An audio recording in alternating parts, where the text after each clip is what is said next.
Welcome all to another episode of TurinGiants presents The Scoop, your go-to resource to cut through all the noise surrounding Juventus's transfer and their rumors and get a little dose of truth of what's really happening behind the scenes. My name is Zach, and as always, I'm joined by Frederic. How's it going, man?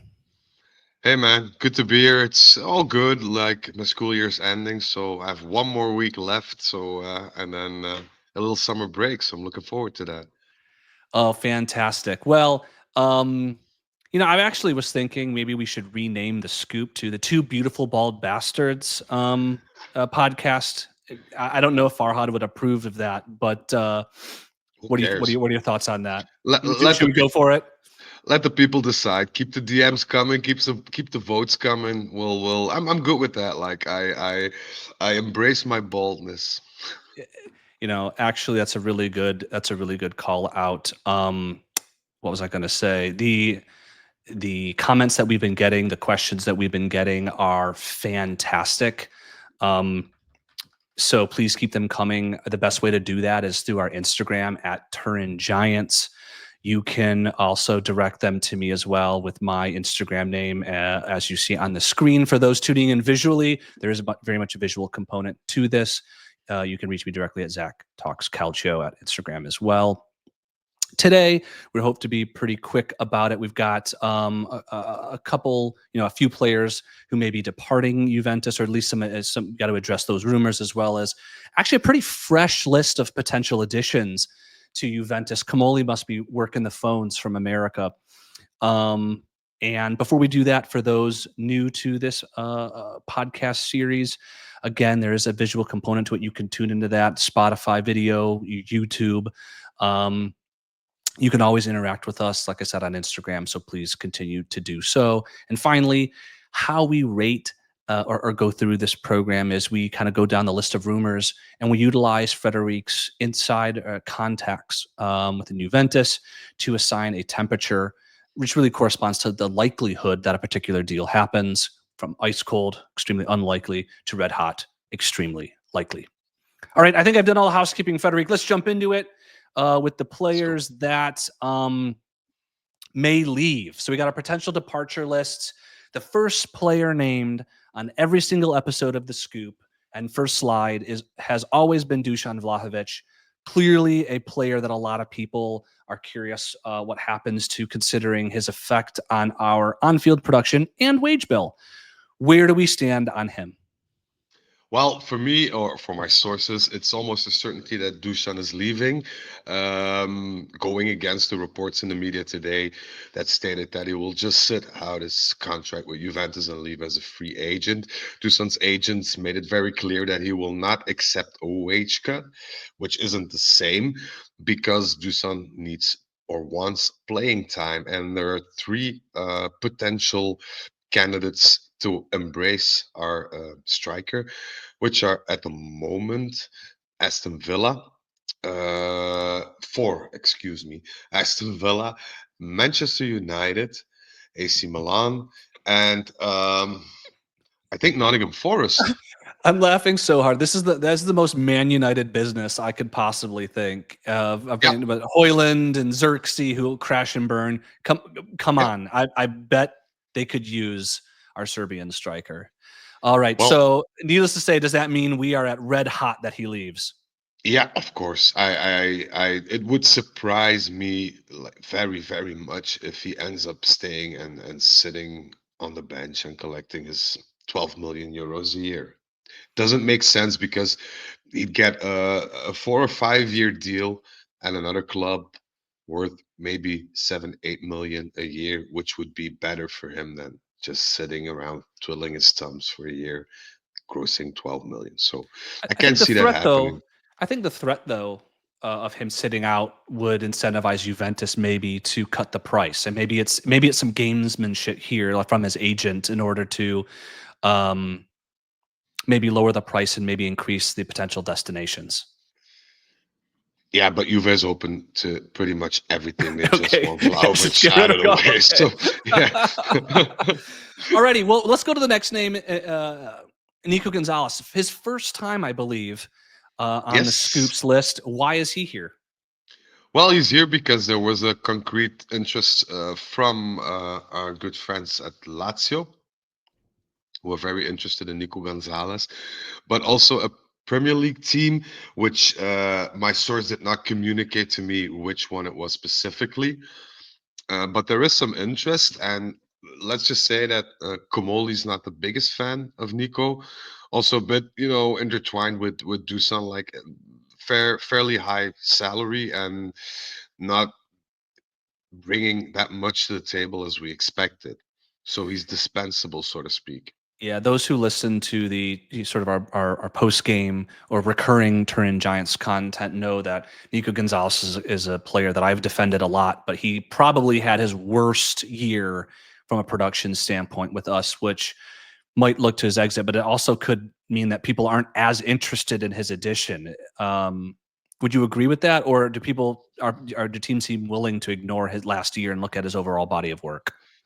I think there are two things that come into play here: his overall body of work, which I mean, he showed that he has great potential, and the fact that you are willing to let him go without conceding a loss financially, which would make him. I don't know. If we look at our balance sheet, I think there's like 22 million outstanding that needs Hmm. to be paid in the terms of his year contracts. So I mean, it's a pretty fair price for a player with a lot of potential considering the market these days. So All right. So, what temperature do we give him leaving? I'd personally give him a warm. Alrighty, let's go to the second of three new names on our departure list. Timothy Weah. Yeah, a bit of a surprise because Timothy Weah was always considered like the perfect substitute even for Igor Tudor, but Weah made it clear that he needs more playing time, which I doubt he'll get in a new era Juventus. So there were a bunch of teams that reportedly are interested in him. And considering the fact that he's not a player that can gross a lot of minutes under Tudor, I can see the probability of him leaving the same as with Nico being warm. See, that seems so interesting to me because Timothy Weah, when we brought him in, it played a lot as both a winger and a wing back. And with Tudor coming in, oftentimes playing three at the back, it seems like maybe it was a more tactical advantage for Weah to be on our team. But instead, under Tudor, we saw Nico Gonzalez play right wing back and obviously the rise of Alberto Costa. So the signals do seem that maybe, despite the potential tactical um, alignment with Tudor, maybe the coach simply just doesn't rate him. Well, I wouldn't sell him. I'm not the biggest fan of Tim, as you guys know from our previous podcast.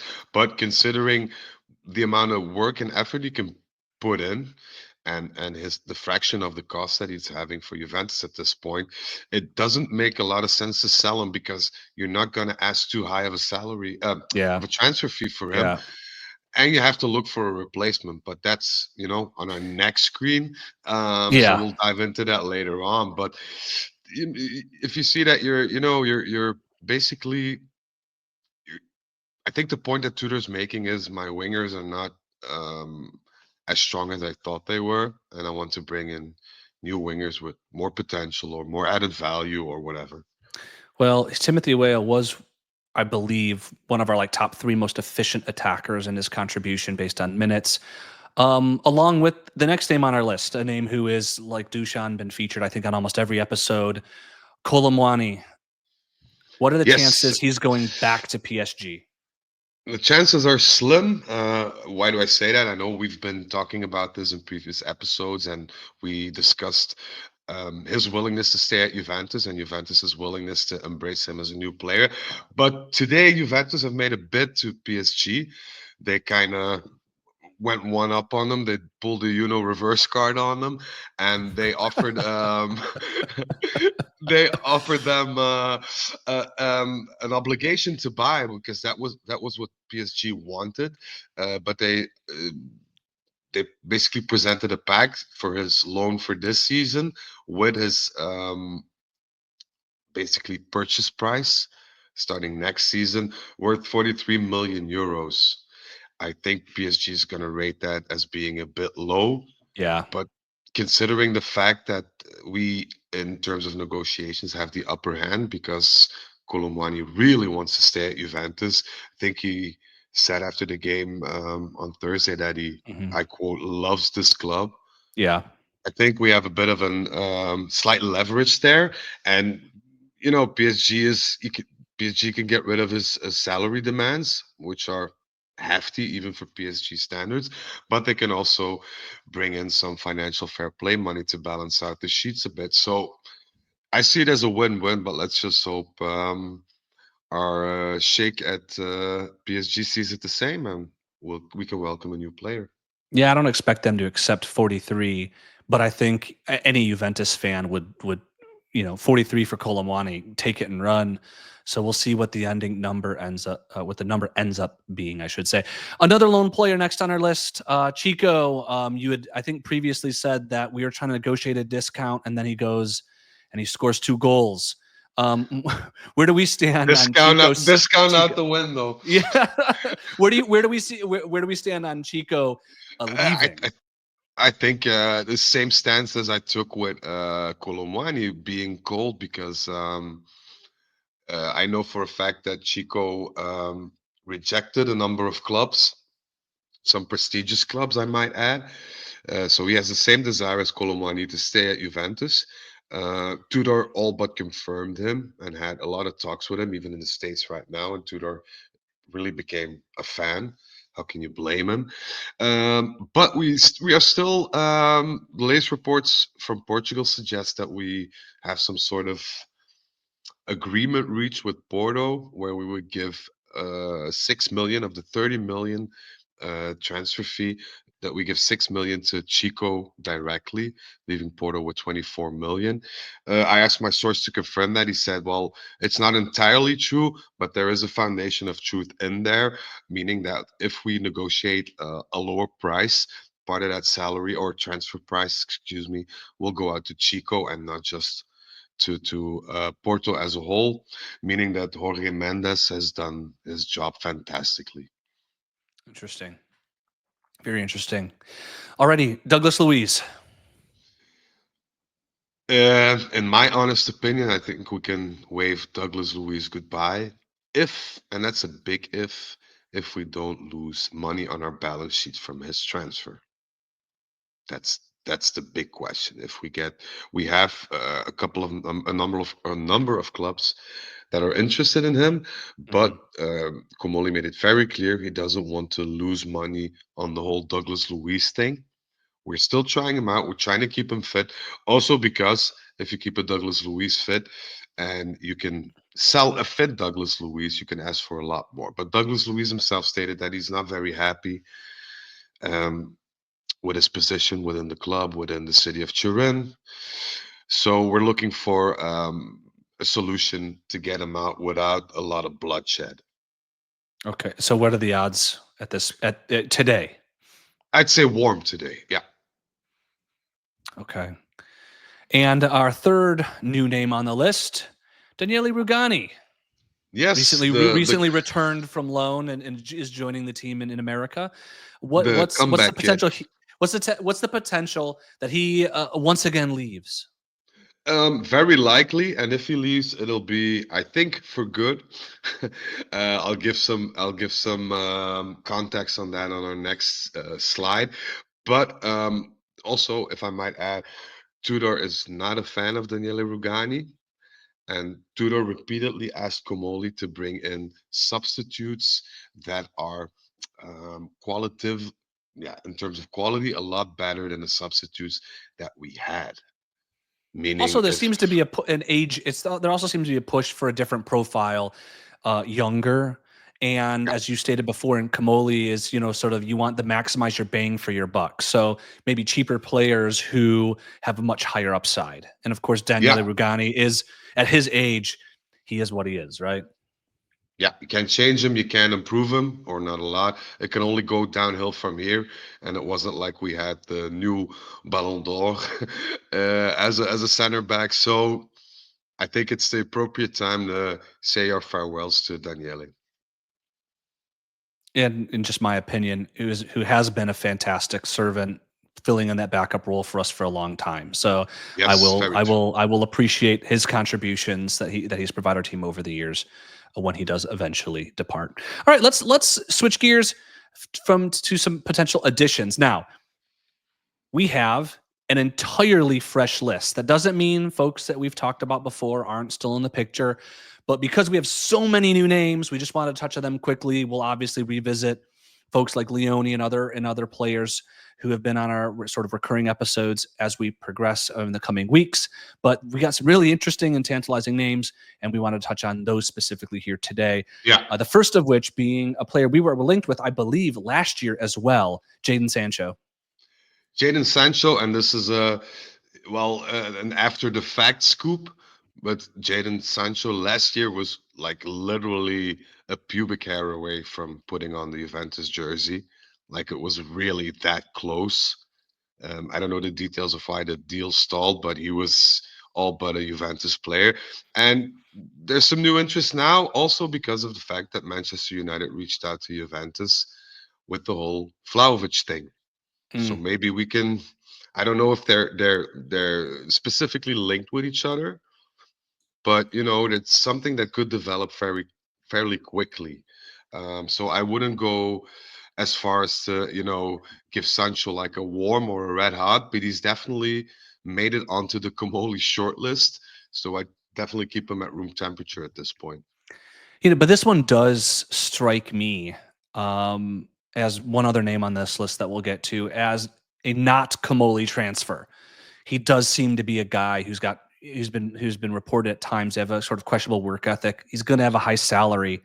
So I don't know if we stick with the sort of the Kamoli bang for buck argument, of whether this one really fits that bill. Well, the thing that you need to put in perspective too is you need some leaders because Komoli is very out of the box thinking and very statistic based, but you need people with a certain type of character in the squad as well. Hmm. And I think that Sancho fits that profile, along with the fact that he's a bit unpredictable player wise.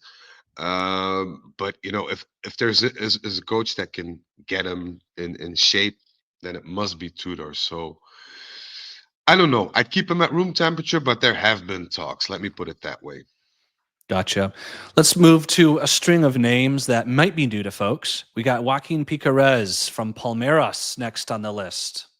Yes, I'd put him as warm because there have been a multitude of conversations that already took place between Juventus and Palmeiras, and it was a name that was on the to-lose list when our good friend Kamoli was still running the show there, and he still has the same feelings about Piqueras. I don't know a lot about him. I honestly have to say. I just watched a short YouTube clip, but you can make anybody look good on YouTube. Yeah. Take me as an example. But yeah, we'll see how that evolves. But he was a player on the Toulouse shortlist, so I'd say warm. And in all honesty, the next couple of guys that we have were also on the Toulouse shortlist. The next one being Leonardo Balerdi. Yeah, Um, from what he's Marseille center Marseille, back, right? yeah, he's a center back from Marseille. A lot of potential as a player. Very, I'd say consistent. Like not like the type of player that plays the best football as a center back, but the defense wise is very solid, and that is something that Komoli is looking because our defense, even after that 5-0 victory, you could tell it's still a bit shaky without our good friends Bremer and Cabal there. And to elaborate on that, even Cabal's return and Bremer's return have been postponed by 2 or 3 weeks, if I'm not mistaken. I don't know what the estimation was by the club doctor, but it's been pushed back to in 2 weeks for 2 weeks for Cabal, 3 weeks for Bremer. So So I think you did touch on the defensive need, and then in previous episodes, you had said how, other than center forward, center back was an area of priority. Well, we're in a string of what, 4 straight center backs. Yes. Leonardo Balerdi, Marseille. Then we go to Naif Aguerd, I believe on loan at Real Sociedad from West Ham. And this is our connection to Rugani, correct? Yes, this is our connection to Rugani. Why? Because Real Sociedad have an option to purchase him, which they'll probably exercise, but they contacted Juventus for Rugani and asked if there was any potential to create some sort of a swap deal, which is very difficult to do in professional football these times. Mm-hmm. But you know, Aguerd was on the shortlist from Comoli. Now he's been offered to us, so I definitely keep an eye out on that, and that's also the fact why I rate him as warm at this point, due to the dots connecting. Gotcha. All right, let's move to a center back who I believe we saw earlier in this last season. Stuttgart center back Jeff Chabot, I believe is the pronunciation. Yes, very good. Very nice pronunciation, Zach. Oh, You're thank you. getting the hang of this. I Thank you, like it. I like Frederic. it. It's the European side that all, it all boosts up. I like it. Yeah, Jeff Chabot. Um, I don't know him very well. I saw him play a couple of times against us, but also somebody from the Toulouse shortlist, or on the list, on the player list to watch, basically. And he has made it to the final Juventus shortlist as well. So there have been some talks, very preliminary, not too profound, and that's why me personally think that we can put Chabot on room temperature. He's on the Juve list, but it remains to be seen how we move forward, or in which fashion we'll move forward in the future.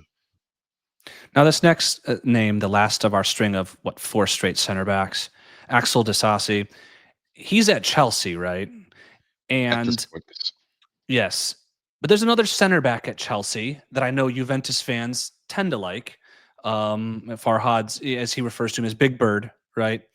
yeah. Rana Vega. Why is Disasi on this list instead of Vega? Well, that's a good question and a pretty straightforward answer.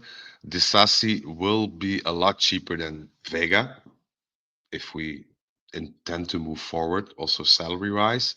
Uh, Number two is the fact that he was on the Toulouse list, as I mentioned earlier as Mhm. well. And number three is the fact that our good friend Komoli rates his potential a lot higher than the potential of Vega. So it's purely a statistical and financial consideration. When you say potential, do you mean that he has the potential to be a better player? Or do you mean that he has the potential to increase his value by a larger number? Both. Okay. If Komoli signs a player for a squad, Mhm. he honestly looks at, can this player make my squad better at the position uh, uh, that he plays in? And B, if he does so, will I be able to ask for a transfer fee which makes my club financially more stable? And if the answer to both those things is yes, then they appear on the shortlist. Gotcha. And so what temperature do you give Disasi? I'd give the Sassy at this point a room temperature as well. Why the room temperature? Because, well, we haven't parted ways amicably with our good friends in London at Chelsea after the Renato Vega thing. So I'd say that we are waiting for our sporting director that will take off, or will figure out a new shortlist and move forward there. All right, we have to pause now. We're at the last name of our episode, a name that has been just going crazy on all social media. Fabrizio Romano had to record a special thing about this player, a player that lives deeply and genuinely and fondly in the hearts of many Juventini. The final name on our list this episode of The Scoop is Paulo Dybala. Frederic, Can I get the where jingle? before we start Oh, okay. getting Hold on. Okay. Oh, complaints. all right, hold on. We got to This do is this one. a name-worthy Okay, hold on. Okay. I gotta pull this. I wasn't ready for this, folks. I apologize. But I'm glad you said it. And we know people only listen to this because they want the jingle. So let's give it to them before the end of the episode. Here we go. And now, Freddy Scoops with the scoop. He's the best in the business, see? Yeah. Okay. Alrighty. Oh wait, And now, Freddy Scoops with the scoop. Oh, He's the best in the business, see? I it's accidentally worth it. double clicked it. So we Doesn't play it matter. twice. It's worth it just for that at the end. It's definitely people who worth it. stuck out for 25 minutes. They earned 2. Alrighty. So hit us, Paulo Dybala. He's on the list. Where do we stand? Yeah, well, I can honestly say for now room temperature, but I also want to give a little context about, the whole thing that exploded on social media and Paulo Dybala coming back. The story is, according to my source, that Paulo Dybala called Chiellini personally, and Dybala was, and that's how my source quoted it, in tears. And he said, "I want to return at Juventus. I want to be happy again. I love Juventus, whatever." Chiellini basically said, "Well, we can't afford you at this point, given the fact that we also have a new general director who is not a fan of, how shall I put it, sloppy seconds." So that's a bit of an issue, but Chiellini understood him, and Chiellini has been a teammate of his as well. They had a very good bond between them, and he said he was going to pitch it to Comoli, which he did. And Comoli at first was not a fan, but then Chiellini said, "If you let me partake in this whole event of things that are about to happen, maybe with Dybala, I'll make sure that if he comes, he'll cut his wages significantly." And then, you start adding two and two together, meaning that, the rumor now is that Dybala will be not a starting player, but will maybe substitute will be the substitute for Milik, who will depart. And there's some truth in that, but I wouldn't expect anything to happen fast, nor would I expect it to happen at all. In all honesty, I think this is a deal that could potentially make it, but I'd give it like a 20% chance that it might happen. But, in terms of context, Dybala reached out. It wasn't the other way around, like the media will have us Mm-hmm. believe. It was Dybala that personally reached out, which is saying a lot. So if we can replace Milik with Dybala and not lose money on it, I'd say good deal.